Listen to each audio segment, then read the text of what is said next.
뉴스가 많이 나왔던 게 있죠. 우리나라에서도 대량 해고가 첫 현실화됐다 이런 기사들이 많이 나왔었는데요. 지금 테슬라가 마침 차세대 로봇도 공개하면서 좀 로봇 AI 관심이 다시 좀 뜨거워지고 있습니다. 저도 보면서 무서웠는데요. 이 그림 보시면 로봇이 친절한 얼굴로 집에 가실 때가 되었네요 하면서 일자리를 뺏는다는 무서운 그림입니다. 그래서 일단은 여기 보시면 2세대 테슬라 로봇이 공개됐는데요. 기사에도 나와있지만 사람인 줄 알았다. 계란 집어들고 스쿼트까지 어려운 것들을 해내는 테슬라 2세대 옵티머스 로봇이 공개됐습니다. 그래서 진짜 이 계란 옮기는 거 가장 어려운 동작이라고 하더라고요. 계란이 깨지면 안 되니까 여기 보시면 손가락 이렇게 자유자재로 움직이는 거 보이시죠? 진짜 엄청나게 대단한 것 같고요. 전 처음에 이거 CG로 만든 영상인 줄 알았습니다. 여기 센서가 있어가지고 어디로 짚는지 다 보여주는 겁니다. 이거 어렵다고 하더라고요. 손 이렇게 미세 조정하는 거. 인간의 모습하고 점점 가까워지는 것 같고 뭐 걷는 것도 점점 자연스러워지는 것 같고요. 앞에 잠깐 나왔지만은 스쿼트도 너무 자연스럽게 합니다. 지금 속도도 늘어났고 무게도 점점 가벼워지고 점점 업그레이드 되는 것 같습니다. 이게 불과 1, 2년 만에 일어난 일인데 무섭다고 생각이 들고요. 그래서 하도 요즘에 구글도 조작 논란이 많으니까 영상을 공개한 수석 소프트웨어 테슬라의 엔지니어가 이 비디오의 모든 것은 컴퓨터 그래픽이 아니며 실제다. 모든 것이 실시간으로 속도를 높인 것이 없다라고 했습니다. 그러면서 더 충격이었는데요. 이게 하나의 조작도 없다라는 걸 밝힌 셈이죠. 그래서 논란도 싹 깔끔하게 해버리고, 참고로 로봇이 수십 년 전부터 준비한 것도 아니고요. 머스크가 2021년 9월 그러니까 2년 전에 하겠다고 발표한 뒤로 불과 2년 만에 이렇게까지 된 겁니다. 진짜 직원분들은 도대체 24시간을 어떻게 쓰시는지 모를 정도로 엄청난 속도입니다. 불과 1년 전에는 제대로 걷지도 못하면서 화분에 물 주는 정도였는데 얼마 전에 3개월 전에 요가도 하더니 이제는 스쿼트에 계란 옮기기까지 합니다. 그래서 이제 진짜로 사람들이 믿는 것 같아요. 이제 향후에 이 로봇이 수백만 대 팔리고 좀 있으면 테슬라의 제조 라인에 투입될 거고, 나중에 이제 외부 판매되면서 머스크는 궁극적으로 테슬라의 미래는 전기차가 아니라 로봇에서 나온다라고 얘기했었는데 아무도 이제 안 믿고 콧방울을 꼈죠. 전기차나 잘 만들어라. 전기차부터 잘하고 얘기해라고 했는데 점점 무서워지는 것 같고, 2만 달러 이하까지 될지는 모르겠지만 대중화 시킨다는 거죠. 전기차도 점점 대중화 시키듯이 지금은 로봇 한 대 가격이 어마어마하겠지만은 점점 싸지면서 대중화의 시점이 가까워지는 것 같습니다. 당장은 아니더라도. 그래서 준비를 같이 해야 될 것 같고, 특히나 요즘에 옛날엔 로봇 하면 먼 얘기였는데 요즘 특히 인건비 때문에 난리잖아요. 제가 이 그림이 인상 깊어서 가져왔는데, 이게 뭐냐면 보시면 겨울 산타 시즌인데 산타가 루돌프들한테 이제 가자 그랬는데 루돌프들이 단체로 파업을 하는 겁니다. 여기 보시면 월급 안 올려주시면 이번 겨울은 파업할게요 이러면서 루돌프들이 지금 단체로 근무 거부, 겨울에 인건비 올려달라고 하는 겁니다. 지금 산타한테. 요즘 주 4일 플러스 재택근무는 기본인 거 아시죠? 하면서 지금 항의하고 있는 겁니다. 그래서 산타도 루돌프 인건비 주기 힘든 시대다. 그래가지고 예전에는 로봇 하면 되게 에휴 무슨 로봇이야 라고 했는데 요즘 점점 수요가 높아지고 있잖아요. 현실화되고 있고 기술도 올라왔고, 그래서 임금 급등 때문에 결국은 로봇 수요가 점점 급증, 시점도 앞당겨지는 것 같습니다. 기술도 발전해 있고 수요도 증가하고 딱 박자가 맞아 떨어지는 부분인 것 같아요. 그래서 한 애널리스트 분이 이제 궁극적으로 지칠 줄 모르는 옵티머스 로봇을 시급 한 2.5달러, 우리나라로 치면 4, 5천 원에 하루 16시간을 불평불만 없이 지치지 않고 일하는 로봇을 소유하게 된다면 이 시장 규모가 얼마나 크겠느냐. 그러니까 테슬라의 가치에 대해서 되게 높게 평가하시는 분이겠죠. 궁극적으로 이 시급 2.5달러는 이제 1억대 정도 팔렸을 때를 환산한 거니까 되게 극단적인 값입니다만은 되게 먼 미래를 생각해 보신 거겠죠. 제가 봐도 뭐 당장 당연히 시급 2.5달러는 말도 안 되겠지만 점점 인건비는 높아지는데 로봇이 엄청난 생산성 혁신으로 그 인건비 이런 부분 비용을 낮춰주지 않을까 싶긴 합니다. 사업하시는 분들이나 기업하시는 분들은 이 로봇에 대한 수요가 안 늘어날 수가 없을 것 같아요. 안 늘어날래야 안 늘어날 수가 없을 것 같아요. 자영업자분들도 그렇고, 머스크도 요즘 또 로봇에 관심 엄청 늘어나 있는 부분이고, 거기다가 한국도 요즘에 로봇 관련주 막 급등하고 이런 거 아시나요? 제가 물론 한국 증시를 직접적으로 투자하진 않는데 이런 기사 나왔더라고요. 요즘 로봇이 치킨을 튀겨가지고 LG전자, 삼성전자 이런 기업들이 이제 본격적으로 납품을 하더라고요. 이번 주에는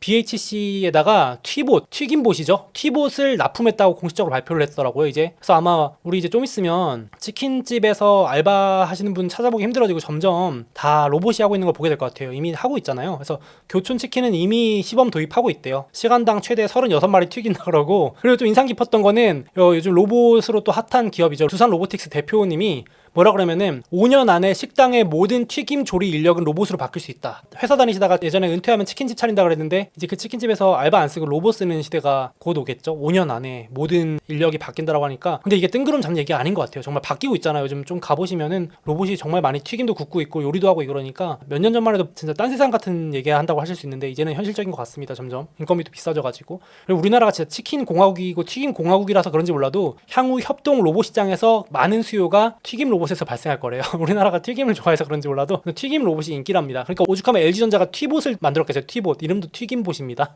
그래서 많이 보시게 되지 않을까 싶습니다. 한국 기사지만. 거기다가 또 한국도 이번에 정부에서 산업통상자원부에서 첨단 로봇을 밀어주겠다. 우리나라 미래 성장 동력 산업으로 육성하겠다 그래서 계획하고 금액까지 발표했는데 요 이미지 나중에 한번 보시면 좋겠습니다. 여기에 어떻게 육성할지 나와 있는데 결국은 이게 이제 제조 로봇, 돌봄 의료 로봇, 물류 배송 로봇, 스마트 농업 로봇, 식음료, 국방 안전 로봇 해가지고 어떻게 육성하고 어떤 기업들을 키울지 이런 것들이 자세하게 한 장에 요약되어 있는 거거든요. 결국 우리나라도 지금 인구 문제 심각하잖아요. 생산 가능 인구가 감소하는 게 제일 문제인데 결국은 로봇이 필수적으로 들어오는 시대가 될 테니까 정부에서도 이렇게 계획을 발표하는 모습입니다. 로봇과의 협업으로 우리나라의 생산 가능 인구의 감소를 어느 정도 커버한다. 300만 명 감소하는 걸 로봇이 생산성 혁신으로 받쳐준다는 거죠. 필수적인 것 같습니다. 이제는 피할 수가 없는 시대라서 로봇 관심이 점점 커지는 것 같고 또 테슬라가 불을 당겼죠 이번 주에. 그래서 예전 같았으면은 로봇 멀었지. 지금도 아마 그렇게 생각하시는 분들이 있을 거예요. 뭐 기술 그거 맨날 로봇 나온다 하는데 언제 나오겠어 하시지만 지금 AI도 챗 GPT가 보여줬잖아요. 엄청나게 혁신이 일어나고 있잖아요. 그래가지고 이제 로봇도 AI 기술이 있어야 로봇도 나오는 거니까 더 빨라질 수 있을 것 같습니다. 지금 그래서 이 그림이 참 인상 깊었는데 잘 만든 것 같은데 10년씩 돌아오는 기술 혁신 사이클에서 제가 표시를 했는데 80년대는 PC가 이 사이클을 이끌었고 대표 기업들이 있고 뭐 델, 인텔, HP 2000년대 인터넷, 데스크탑 시대에 인터넷 유망주였죠. 아마존, 구글, 페이스북들이 떴고 모바일, 클라우드 다음에 2020년대 우리가 지금 겪고 있는 AI 시대인데 결국 AI의 하드웨어 입히면 로봇이잖아요. 그리고 챗 GPT도 어떻게 보면 로봇인 거고요. 그래서 이 시대가 이제 시작인데 단기적 관점으로 볼 게 아니고 진짜 길게 볼 필요가 있겠다 생각이 듭니다. 우리가 이 한복판에 있구나 싶어서 로봇도 같이 좀 계속 보셔야 될 것 같고 저도 보려고 하고 있고 마침 내년 1월부터 세계 최대 가전 박람회 CES라는 게 열리는데 기업들이 어떤 기술을 발표하냐가 되게 관심을 많이 받거든요. 그러면서 관련주들이 들썩이기도 하는데 결국 내년 CES의 화두는 무인화인 것 같아요. 무인화. 그러니까 자율주행이라는 것도 결국은 사람이 없이 운전하는 거고 궁극적으로는 우리나라 기업들도 무인화로 기술력 제시한다고 얘기할 정도로 이제 건설 현장에도 사람이 필요 없게 무인화 건설 장비 그리고 농사를 짓는 것도 자율주행 트랙터 물론 이건 작년에도 발표했던 기술이긴 하지만 점점 더 고도화되겠죠. 이제 AI 기술이 발전하면서 이런 것들을 제시할 것 같습니다. 그래서 1월 달에도 로봇이나 이런 AI나 자율주행 이런 이슈는 계속될 것 같습니다. 좀 뜨거울 것 같아요. 선 반영하고 있을 수도 있지만 그래서 이런 것들도 참고하시라고 가져왔고요. CES는 조금 더 다양한 기사들이 나오면 제가 한번 따로 소개해 드릴게요. 1월 9일부터 12일이니까 조금 남았거든요. 네, 그래서 이것도 한번 참고하시라고 가져와 봤고 지난주에 가장 크게 한국에서 관심 받았던 기사도 이거죠. 한국의 주요 한 은행에서 고객센터 상담사분들 200명 대량 해고해가지고 요게 뉴스 보도가 많이 됐잖아요. 저도 참 인상 깊게 봤는데 여기 보시면 은행 측은 인공지능 상담 서비스를 도입한 뒤 결국 AI 챗봇이잖아요. AI 봇이 도입된 뒤에 콜센터 이용자 수가 크게 줄어서 불가피한 조치라고 해명하고 있다. 그러니까 이제 사람이 필요 없는 시대가 점점이 아니고 다가왔죠. 이미 와버렸습니다. 그래서 미국도 기업가들한테 설문해 보니까 올해 이미 37%가 일자리를 AI가 대체했다라고 느꼈다 응답을 했고요. 내년에도 더 확대한다고 했으니까 이미 현실화되는 것 같습니다. 어딘가에서 일자리가 늘어나고 있겠지만은 일자리가 사라지는 쪽도 이렇게 나오기 시작하는 것 같아요.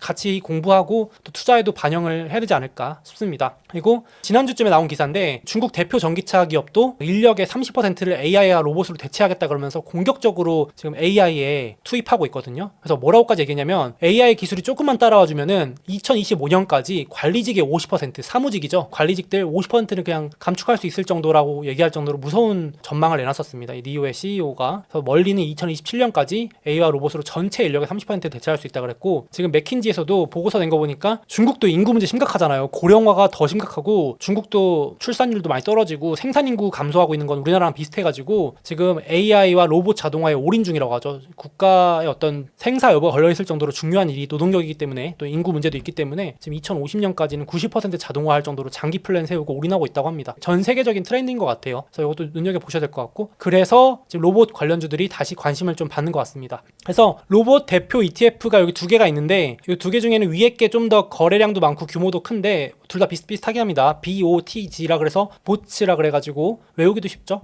그건데 추천은 아닙니다만 요거에 들어가 있는 종목들인데 로봇 강자가 또 일본이잖아요. 그래서 일본 기업들이 많습니다. 그래서 여기 보시면 크기 순서대로 나열한 건데 로봇 관련주 ETF에 들어가 있는 종목 1등이 엔비디아는 안 들어가는 데가 없죠. 웬만한 ETF엔 다 들어가 있습니다. 그리고 수술용 로봇 대표 기업인 인투이티브 서지컬이라는 기업이 있고 로봇팔로 수술하는 그 기업이죠. 유명한 기업이고 산업용 로봇의 강자들이죠. 일본의 키엔스, 화낙 뭐 이런 기업들 쭈루룩 담겨 있습니다. 그래서 개별 기업들 공부가 어렵다 하시면 로봇 ETF도 대안이 될 수 있겠죠. 이런 것들은 단기보다는 길게 이렇게 가져갈 ETF인 것 같고 종목은 개별 종목 공부가 좀 어렵다면 ETF로 대체하셔도 괜찮지 않을까 싶습니다.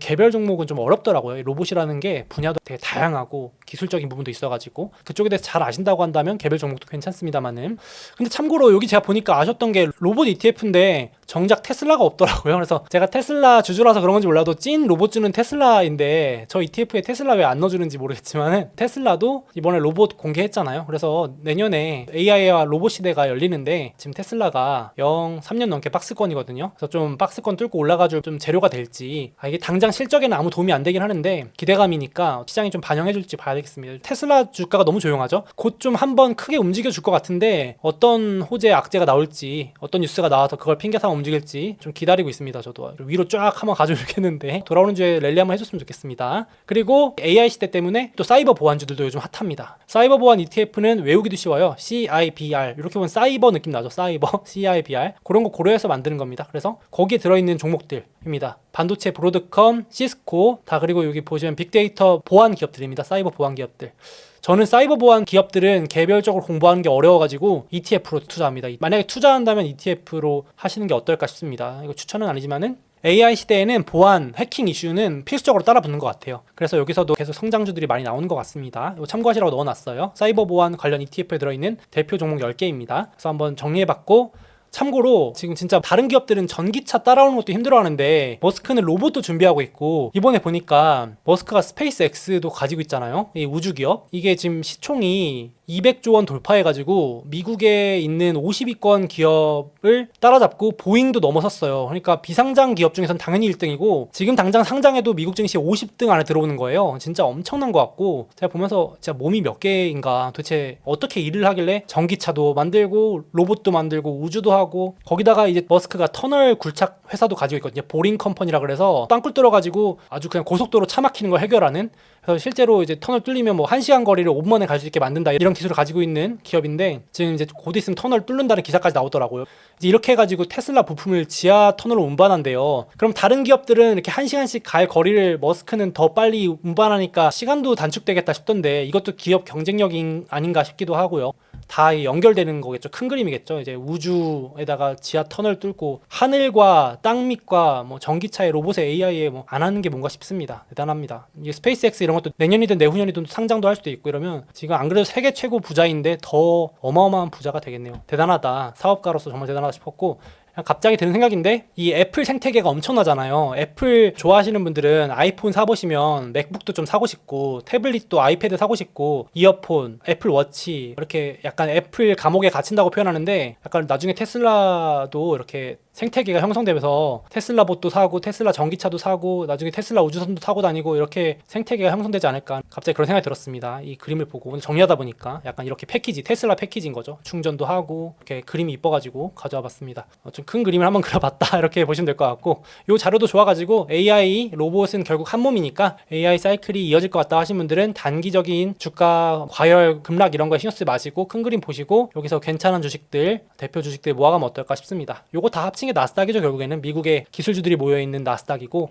오늘은 로봇주들 한번 오랜만에 얘기 나와서 한번 정리해왔고요. 사이버 보안주들 ETF들 그리고 역시나 빅7 빅테크와 나스닥도 결국은 AI 시대에 직접 간접 수혜주가 아닐까 싶어서 가져와 봤습니다. 좋아하는 주식이나 모르겠으면 나스닥 같이 모아가는 것도 최고의 방법이 아닐까 싶습니다. 제가 다시 봐도 참 테슬라 그 로봇은 정말 대단하더라고요. 그래서 많이 바뀔 것 같습니다. 이게 점점점 상용화 되면은 세상이 많이 바뀌어 있을 것 같아요. 구독자분들 생각 어떠신지도 댓글 달아주면 감사하겠습니다. 지금 채팅창에 테슬라 로봇이 애 봐주면 좋겠다고 하시는데 너무 좋은 생각입니다. 이제 그런 것도 하겠죠. 테슬라 봇이 이렇게 애기도 봐주고 아기랑 놀아주고 그런 단순 노동 플러스 돌봄 로봇도 이제 그런 영역까지도 가겠죠. 뭐 어렵지 않을 것 같은데요. AI 기술은 이미 나왔을 것 같고 어떻게 상용화하냐 문제일 것 같아요. 그죠? 대중화하느냐의 문제일 것 같아요. 진짜 많이 바뀌어 있겠네요, 시대가. 그때 가면은 영화 속의 장면이 현실화됐을 것 같습니다. 자, 다음으로 제가 얼마 전에 테슬라 주식 1억 이벤트를 소개해드린 적이 있는데요. 이번엔 엔비디아 주식 1000만원 상품이 걸려있는 이벤트를 진행 중이라서 잠깐 소개해드리려고 합니다.